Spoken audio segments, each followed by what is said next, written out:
base po sa aming pakikipag-usap sa aming panayam kahapon kay Commissioner Babes at ngayon din po kay General Azurin, budget ang problema.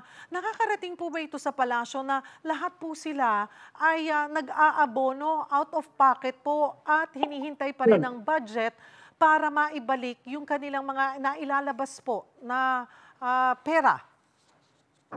Actually, according to DBM, as early as September, may saro na po. Nagkaroon lang po siguro ng issue para doon sa tinatawag natin modified disbursement system para po yung sa paggagawa po ng bank account para po maibigay po yung pagkaan po na-release po yung NCA, yun po yung budget. Ngayon po, maipapaliwanag na rin po at masasabi din po ni Atty. Hosaka na yung budget po ay nasa bank account na nila.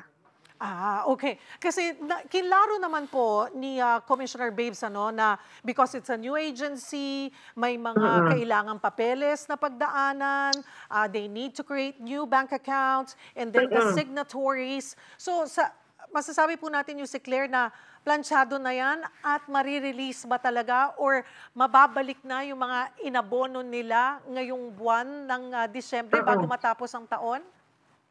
Pasalamat naman po at maliwanag din po kay Secretary Babes bakit ganun po hindi agad na ibigay yung budget because nga kailangan marami po mga dokumento na dapat gawin para nga po dito sa bank account. At ngayon po naayos naman po, nandun na po yung budget sa kanila. Ayun po. Naibigay na po. Naibigay na yung buong 41 million, Yusek? Yes po. Opo. Kailan po ito naibigay?